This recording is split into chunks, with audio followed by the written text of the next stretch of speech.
Hello दोस्तों, are के video का आज हम दूसरा पार्ट देखेंगे। हमने आर टॉपिक को दोस्तों दो पार्ट में डिवाइड किया था। एक पार्ट में हमने रेसिडेंट को कवर किया था, क्योंकि once I decide whether person is resident or not, then I can come to resident and not ordinary resident. तो मुझे पहले रेसिडेंट को डिफाइन करना था और उसके बाद on that basis if I am resident then only I can go for the second condition आर के लिए। तो हमने रेसिडेंट का कंडीशन, रेसिडेंट के रिलेटेड सारे प्रोविजंस हमने इसके पहले के पार्ट 1 वीडियो में देखे हैं। अब हम पार्ट 2 वीडियो में आर को देखेंगे। तो दोस्तों हमने सेक्शन 6(1) को देखा था रेसिडेंट के रिलेटेड प्रोविजन के लिए, सेक्शन 6(1) और 1A, जिसमें हमने प्री बजट और पोस्ट बजट दोनों भी चीजें कवर की थी। सिमिलर वे में हम यहाँ पर भी दोस्तों प्री बजट और पोस्ट बजट के प्रोविजंस देखेंगे आर के related, resident but not ordinary resident के रिलेटेड। तो दोस्तों पहले हम देखेंगे कि भाई एग्जिस्टिंग प्रोविजन क्या थी, बजट के पहले के प्रोविजन क्या थे। तो resident but not ordinary resident को दोस्तों सेक्शन 6 में डिफाइन किया है, सेक्शन 6(6) में, जिसमें बताया है कि भाई पहले तो मुझे रेसिडेंट के रिलेटेड पहले वीडियो में जो हमने कवर किया था सेक्शन 6(1) को कवर करना है, जैसे मुझे 182 डेज की कंडीशन फुलफिल करनी है, या सेकेंड 60 डेज या 365 डेज एंड उसके साथ जो एक्सक्लूजन है उसको फुलफिल करना है।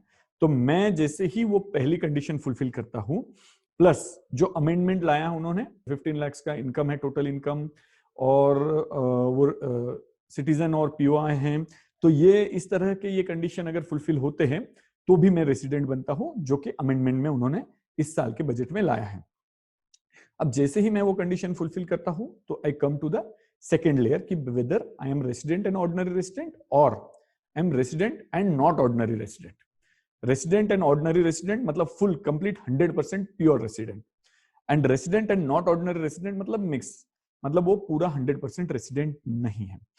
तो दोस्तों रेसिडेंट एंड ऑर्डिनरी रेसिडेंट को हम कवर नहीं करेंगे, क्योंकि जैसे ही हम देखेंगे कि भाई resident and not ordinary resident में कोई बंदा फॉल नहीं कर रहा है तो वो 100% प्योर रेसिडेंट में फॉल कर जाएगा, रेसिडेंट एंड ऑर्डिनरी रेसिडेंट में।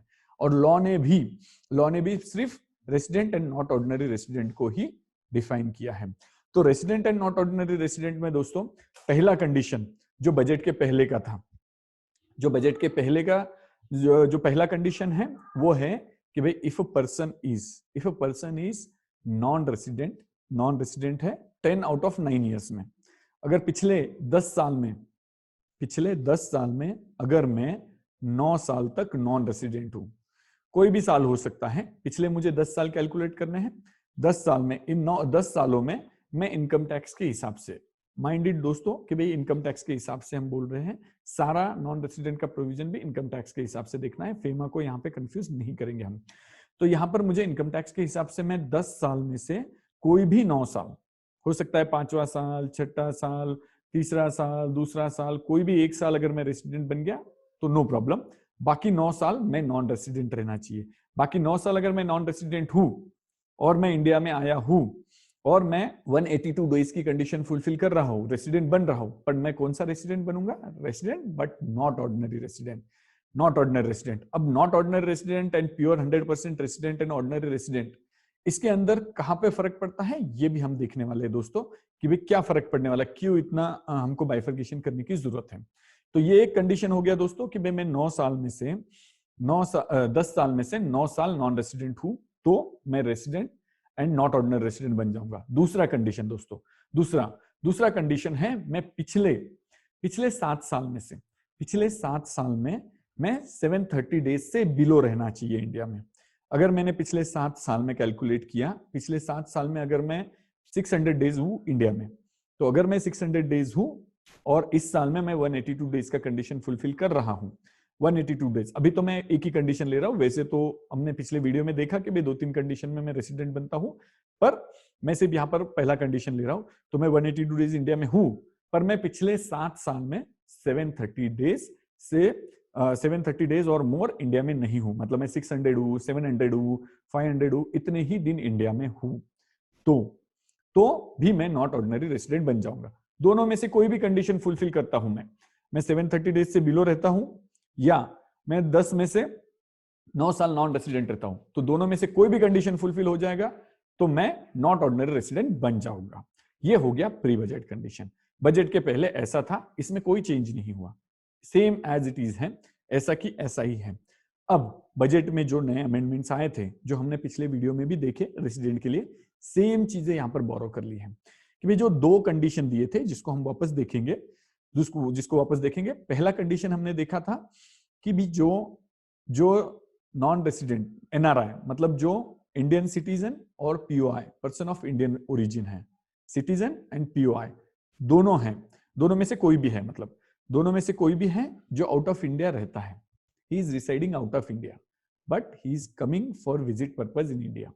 तो अगर वो विजिट पर्पज के लिए इंडिया में आ रहा है और वो विजिट पर्पज के लिए इंडिया में आ रहा है, उसका total income excluding foreign source income, total income excluding foreign source income अगर 15 लाख से ज्यादा है और वो 120 डेज या मोर इंडिया में है, अगर वो 120 दिन से ज्यादा इंडिया में है बट बिलो 182 डेज, 120 दिन से 182 दिन तक वो इंडिया में है। अब 120 से 182 क्यों दोस्तों? 182 हो जाएगा तो वो तो आउट हो जाएगा, वो यहां पर नहीं है। 182 दिन से ज्यादा इंडिया में है तो उसको ऊपर के पहले दो कंडीशन में सोचना है, पहले दो कंडीशन में, जो कि हमने ऊपर के पहले दो कंडीशन कौन से बताए? 9 years out of 10, 730 days out of 7 years. तो ये कंडीशन में उसको देखना है। ये नीचे की दो प्रोविजन जो नए अमेंडमेंट में आई है वो उसके लिए हिट नहीं होगी, तो उसको उसके बारे में नहीं सोचना है। तो उसको जो 120 डेज से 182 डेज के बीच में इंडिया में है, वो आउटसाइड इंडिया में रहता है, वो इंडियन सिटीजन और पीओआई है और उसका टोटल इनकम 15 लाख से ज्यादा है एक्सक्लूडिंग फॉरेन सोर्स इनकम, तो भी वो बंदा नॉट ऑर्डिनरी रेसिडेंट बन जाएगा, नॉट ऑर्डिनरी रेसिडेंट। ये सेम प्रोविजन हमने सेक्शन 61 में पहले वीडियो में देखा था कि वहां पर उसको रेसिडेंट बनाया, उसको क्या किया? रेसिडेंट बनाया। बट रेसिडेंट में भी जब रेसिडेंट का क्राइटेरिया आया तो उसमें दो लिम्स जो है, resident and ordinary resident and not ordinary resident, तो उसको ऑर्डिनरी रेसिडेंट नहीं बनाया, नॉट ऑर्डिनरी रेसिडेंट बनाया। तो इसका क्या एडवांटेज होने वाला है ये भी हम समझेंगे दोस्तों आगे। तो नॉन रेसिडेंट बनाया। अब जो दूसरा अमेंडमेंट था, दूसरा अमेंडमेंट जो है सेम जो हमने पिछले वीडियो में देखा, same, if he is citizen of India, यहाँ पे पीओआई हटा दिया, पीओआई हो या नहीं हो, ये सिटीजन ऑफ इंडिया हो, मतलब ये सिर्फ सिटीजन के लिए एप्लीकेबल होगा। सिटीजन ऑफ इंडिया है, उसका total income excluding foreign source income is more than 15 lakh rupees, उसका 15 लाख से ज्यादा फॉरेन सोर्स इनकम छोड़कर टोटल इनकम है। तो प्लस तीसरा कंडीशन ये है कि भाई वो बंदा, the person is not liable to pay the tax elsewhere in the world, कोई भी कंट्री में वो टैक्स पे करने के लिए लायबल नहीं है। On what basis? ये बहुत इंपॉर्टेंट है दोस्तों, on what basis? On his residence, domicile और अदर सिमिलर क्राइटेरिया। अगर वो अपने रेसिडेंसी, डोमिसाइल या अदर सिमिलर क्राइटेरिया पे और कोई कंट्री में टैक्स भर नहीं रहा है, मतलब उसको भरना नहीं पड़ रहा है, और उसका total income excluding foreign source income is more than 15 lakh rupees, then and the person is citizen of India, then he will become a not ordinary resident. He will become not ordinary resident. अब दोस्तों इसमें कौन cover होंगे? इसमें majorly cover होंगे nomads मतलब जो एक कंट्री के कहीं पर भी रेसिडेंट नहीं है। जैसे एग्जाम्पल के लिए, आई एम चार्टर्ड अकाउंटेंट, मैं यहाँ पर इंडिया में प्रैक्टिस कर रहा हूँ, प्लस मेरा ग्लोबली भी मैं अलग अलग कंट्री में जाके कंसल्टेंसी दे रहा हूँ। तो what I am planning is, मैं इंडिया में ऑलमोस्ट 6 महीना इंडिया में रहता हूं और बाकी 6 महीना लगभग मैं अलग अलग कंट्री में घूमता हूं। कोई कंट्री में 30 दिन, यूके में 30 दिन, यूएस में 30 दिन, ऑस्ट्रेलिया में 50 दिन, दुबई में 50 दिन, इस तरह से मैं बाकी 180 डेज मेरे अलग अलग कंट्री में घूमने हो जाते हैं और इंडिया में मैं लगभग 6 महीने तक रहता हूं। तो व्हाट आई प्लान, क्योंकि मेरा फॉरेन इनकम है और मैं इंडिया में रेसिडेंट बन रहा हूं 182 डेज की वजह से, तो मैंने क्या प्लान किया कि I will manage to stay out of India for less than 182 days, मतलब इंडिया में कम रहने के ट्राई करूंगा और आउट ऑफ इंडिया 180 डेज से ज्यादा रहने का प्लान करूंगा। तो मैं अगर इंडिया में मैनेज करता हूं कि मैं 182 डेज से नीचे रह जाऊं, तो मुझे सिर्फ इंडियन इनकम पे ही टैक्स भरना पड़ेगा, बाहर के इनकम पे कोई टैक्स नहीं भरना पड़ेगा। तो इस तरह से बिजनेस सारा इंडिया से मैनेज हो रहा है, रिसाइडिंग इन इंडिया, घर सारा फैमिली रिलेशन सब इंडिया में है, पर सिर्फ नंबर ऑफ डेज का टेस्ट मैनेज कर लेने की वजह से he is not paying tax elsewhere in the world on that income. मतलब वो कोई भी इनकम पे इंडिया में तो सिर्फ इंडिया का टैक्स भर रहा है, एनीवेज हर कोई भर रहा है, मतलब नॉन रेसिडेंट भी होगा तो भर रहा है, रेसिडेंट भी भर रहा है, पर जो एडिशनल इनकम जो अर्न कर रहा है उस पे वो कहीं पर भी टैक्स नहीं भर रहा है। तो उनको यहाँ पे कैच किया गया है दोस्तों, उनको नोमैड्स बोलते हैं, जो कोई भी कंट्री के रेसिडेंट नहीं है। प्लस दूसरे वो लोग इसमें कवर हो गए दोस्तों जो टैक्स हेवन कंट्री में रिसाइड करते हैं, जो टैक्स हेवन कंट्री में रिसाइड करते हैं जहां पर टैक्स लॉ नहीं है। ऐसा नहीं कि भाई उनको टैक्स रेट अप्लीकेबल नहीं है इसलिए नहीं, उनको जीरो टैक्स हो सकता है, जहां पर जीरो टैक्स है वो कवर नहीं हुए, पर जहां पर इंडिविजुअल के लिए टैक्स लॉ ही नहीं है वो कवर हुए। दुबई जैसी जगह, जहां पर दुबई यूएई जैसी जगह जहां पर कॉर्पोरेट टैक्स तो है टू सम एक्सटेंट, बट वहां पर रेसिडेंट के लिए कोई टैक्स लॉ नहीं है, तो वो लोग यहां पर कवर हो जाते हैं दोस्तों।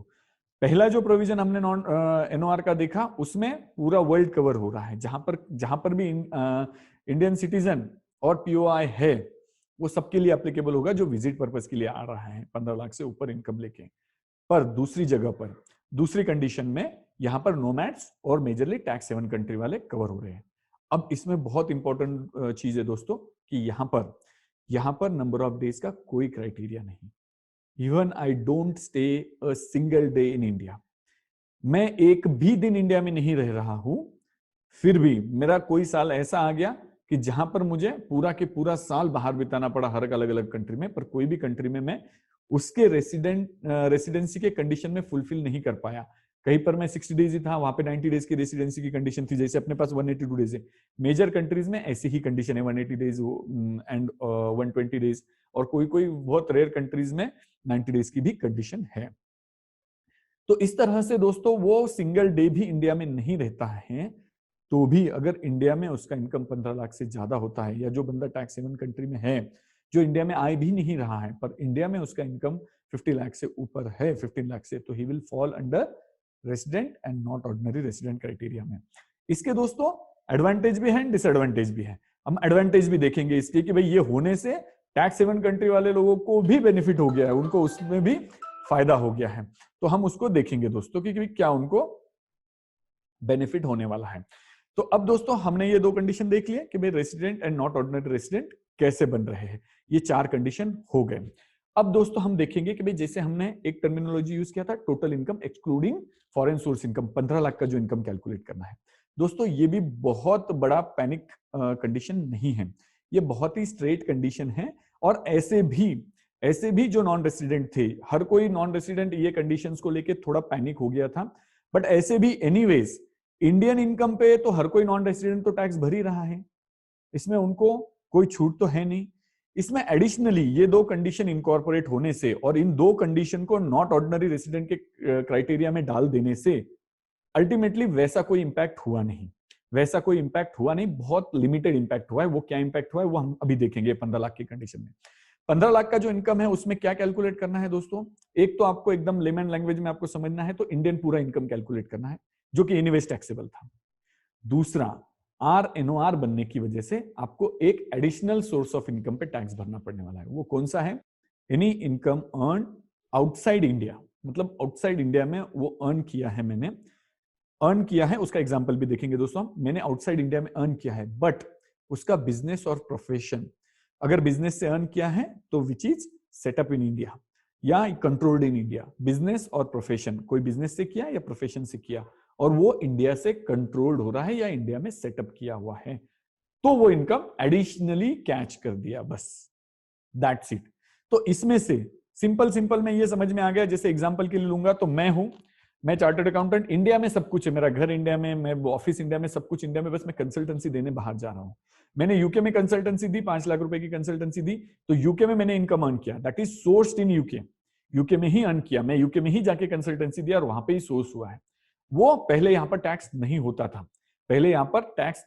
था, क्योंकि मैं नॉन रेसिडेंट बनने का क्राइटेरिया फुलफिल कर लेता था, मैं मैनेज कर लेता था 182 डेज से बिलो यहाँ पर अब ऐसा नहीं है।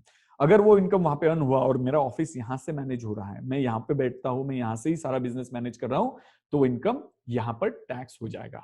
तो अल्टीमेटली गवर्नमेंट को बस इतना ही करना था, जो इंडिया में रह रहे हैं, इंडिया के सारे रिसोर्सेज यूज कर रहे हैं, इंडिया में सब कुछ कर रहे हैं, बस टैक्स कहीं पर भी नहीं भर रहे, वर्ल्ड में भले ही वो कहीं पे भर दे तो भी इंडिया को दिक्कत नहीं, वर्ल्ड में कहीं भर दे तो, पर वर्ल्ड में कहीं पर भी रेसिडेंट नहीं बन रहे, वो घूमने घूमने के चक्कर में वो सब मैनेज कर रहे हैं, तो इसलिए उनको कैच किया गया। ये इनको टैप करना था गवर्नमेंट को।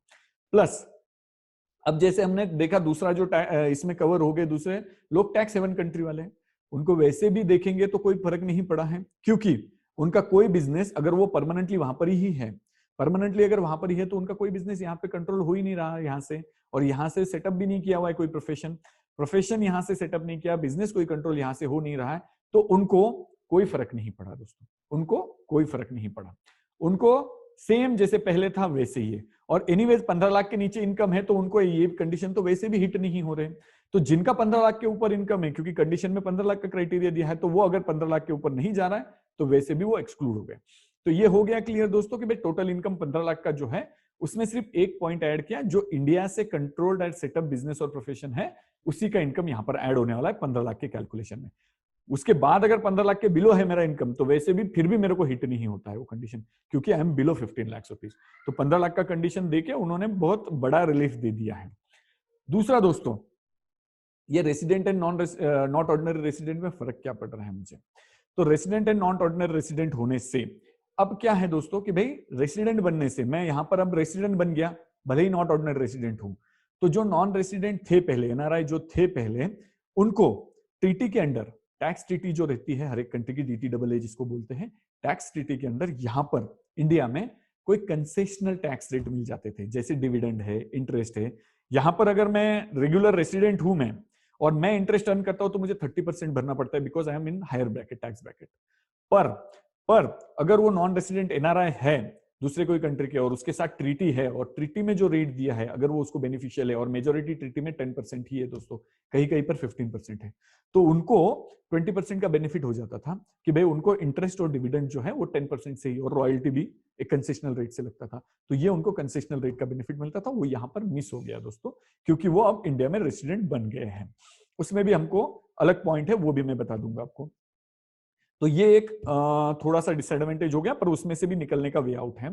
तो ये हो गया यहाँ पर कि भाई एक नुकसान ये हो गया। दूसरा एडवांटेज जो हो गया दोस्तों, ये जो मैं सारे कंडीशन बता रहा हूं ये सारे जनरल हैं, ये सारे जनरल यूनिवर्सली एप्लीकेबल होने जैसे। आप में से जिन किसी को कोई स्पेसिफिक क्वेश्चन होंगे, स्पेसिफिक क्वेरी होंगे, तो आप मेरा अपॉइंटमेंट बुक कर सकते हैं हमारे इन्वेस्ट इंडिया के साइट पर जाकर। वहां पर हमने नया फैसिलिटी फीचर ऐड किया हुआ है, जहां पर आप मेरा अपॉइंटमेंट 45 मिनट्स के लिए अपॉइंटमेंट बुक कर सकते हैं वहां पर। तो आपको जिस किसी को स्पेसिफिक क्वेरीज होंगे, स्पेसिफिक कंसर्न्स रहेंगे, वो वहां पर जाकर वो अपॉइंटमेंट बुक कर सकते हैं। अब हम देख रहे थे दोस्तों कि भाई इसमें एडवांटेज क्या हुआ। जैसे बहुत सारे एनआरआई जो पहले एनआरआई में कैटेगरी में थे, रेसिडेंट की कैटेगरी में नहीं फॉलो हो रहे थे, वो अगर इंडिया में प्रॉपर्टी बेचते थे तो उनको 20% का टीडीएस का ये लग जाता था, 20% टीडीएस भरना पड़ता था, क्योंकि वो एनआरआई है। पर अब क्योंकि वो रेसिडेंट बन गए तो वो 1% का टीडीएस कट करके भी ले सकते हैं। नहीं तो उनको पहले लोअर डिडक्शन सर्टिफिकेट के लिए अप्लाई करो, ये सारी प्रोसीजर भी करनी पड़ती थी, तो इस कारण से उनको थोड़ी दिक्कत हो जाती थी। उनको क्योंकि नॉन रेसिडेंट है तो डायरेक्ट 30% या 20% का ही टैक्स रेट लगता था। अब ऐसा है कि क्योंकि resident and not ordinary resident बन गया मैं, तो अब भले ही बैंक इंटरेस्ट भी मिल रहा है, एफडी का इंटरेस्ट भी मिल रहा है, तो भी वहां पर because you are non resident आपको 30% टीडीएस डिडक्ट होता था, अब 10% ही डिडक्ट होगा, क्योंकि आप इंडियन रेसिडेंट बन गए, भले ही नॉट ऑर्डिनरी भी हो तो भी। तो ये एडवांटेज है दोस्तों। अब दोस्तों इसमें एक कैच होल्ड है। कैच होल्ड मतलब एक आपको जो मैंने पहले बताया कि भी आपको यहाँ पे जो ट्रीटी का बेनिफिट है आपने मिस कर दिया, तो ट्रीटी का बेनिफिट मिस नहीं हो सकता है, क्योंकि अगर ट्रीटी में जब आप दो कंट्री के रेसिडेंट बन जाते हो, फॉर एग्जांपल मैं अगर लेता हूं कि मैं यूके और इंडिया ये दो कंट्री में रेसिडेंट बन रहा हूं, दो कंट्री का, क्योंकि मैं वहां पर ही हूं, मैं वहां पर ही 10 साल से 15 साल से मैं वहां पर ही हूं, तो मैं वहां का ही रेसिडेंट हूं। इंडिया में इस कंडीशन की वजह से मैं रेसिडेंट बनने लग गया, इधर मैं 120 डेज आया, इसके लिए दूसरा तो कंडीशन लगेगा नहीं, क्योंकि मैं वहां पर रेसिडेंट हूं, तो दूसरा कंडीशन में मैं फुलफिल नहीं होगा, नोमैड्स के डेफिनेशन में मैं फुलफिल नहीं करूंगा, या टैक्स सेवन कंट्री भी नहीं है वो। तो पहले कंडीशन में मैं 120 डेज इंडिया में आया, इसलिए मैं रेसिडेंट बन गया, तो मुझे ट्रीटी बेनिफिट लेने के लिए मुझे एक कंट्री का रेसिडेंट और एक कंट्री का नॉन रेसिडेंट होना पड़ता है दोस्तों। तो मुझे उसके अंदर ट्रीटी के अंदर कंडीशंस दिए हुए हैं कि भाई इसके टाई ब्रेकर टेस्ट दिया, मैं टाई हो गया, दोनों जगह पे रेसिडेंट बन गया, तो ये टाई हो गया मैच। तो अब इसको मुझे वो अलग अलग कंडीशन में मैं कहां पे परमानेंट होम कहाँ पे है, मेरे रिलेशंस कहाँ पर है, मेरा फाइनेंशियल इंटरेस्ट कहाँ पर है, ये सारा वहां पर देखा जाएगा और उसके ऊपर से मुझे एक कंट्री का रेसिडेंट बनाया जाएगा। अगर मैं उसके उन क्राइटेरिया के अंडर मैं यूके का रेसिडेंट बनता हूं तो मुझे अगेन ट्रीटी का सारे बेनिफिट मिलेंगे। मतलब आप उसमें लूज नहीं कर रहे हैं ट्रीटी का बेनिफिट लूज नहीं होगा। पर अगर मैं इंडिया का रेसिडेंट बनता हूं तो डेफिनेटली आपको जो 10% का कंसेशनल टैक्स रेट था, डिविडेंड, इंटरेस्ट, रॉयल्टी, इनके लिए वो आप मिस कर रहे हो। पर इसके साथ एक एडेड एडवांटेज भी है दोस्तों कि जैसे यूएस और यूएई जो टैक्स हेवन कंट्रीज है उनके साथ यूएस ज्यादातर ट्रीटी नहीं करता है, तो इसलिए यूएस में अगर कोई इनकम अर्न होता है तो वो रेगुलर टैक्स रेट से टैक्स हो जाता है, वहां पे ट्रीटी का बेनिफिट मिलता नहीं है। पर क्योंकि अब आप इंडिया में रेसिडेंट हो गए तो इंडिया यूएस का ट्रीटी है, तो इंडिया यूएस के ट्रीटी का बेनिफिट लेके आप यूएस का टैक्सेशन में कंसेशनल रेट का बेनिफिट ले सकते हो। ये एक छोटा सा एग्जांपल है दोस्तों आपको अंडरस्टैंडिंग के लिए। होप दोस्तों अब ये इसमें तो दोस्तों आपको ये समझ में आ गया कि भाई आप नॉट ऑर्डिनरी रेसिडेंट में कहां पर फुलफिल कर रहे हो और रेगुलर, अब जहां पर भी आप नॉट ऑर्डिनरी रेसिडेंट में फुलफिल नहीं कर रहे हो तो आपको ऑर्डिनरी रेसिडेंट में आप बन जाओगे। अब सिमिलर आप अगर देखेंगे कि डिडक्शन और एग्जम्पशन जो है, डिडक्शन, एग्जम्पशन और टीडीएस के रेट, डिडक्शन, एग्जम्पशन और टीडीएस के रेट्स, ये सारे जो चीजें हैं regular resident and not ordinary resident, इनको लगभग सेम है, लगभग पूरे के पूरे सेम है। कोई एक आध दूसरी जगह पे माइनरली डिफरेंस रहेगा, जो मेजर डिफरेंसेस है मैंने सब कवर कर दिए यहाँ पर दोस्तों। तो यहाँ पर कुछ और भी रह गया होगा तो आप स्पेसिफिक क्वेरी के साथ आ सकते हैं। बाकी तो यहाँ पर almost resident and not ordinary resident दोनों सिमिलर फुटिंग पे है। बस एडवांटेज कहाँ पे था, जहां पर इनकम, टोटल इनकम जो कैलकुलेशन था उसमें एक एडेड इनकम पे उनको टैक्स भरना पड़ता है नॉन रेसिडेंट के अगेंस्ट में, बस दैट्स इट, और कोई डिफरेंस नहीं। होप दोस्तों आपको ये वीडियो पसंद आएगा और यूजफुल भी होगा। Thank you for watching the video दोस्तों।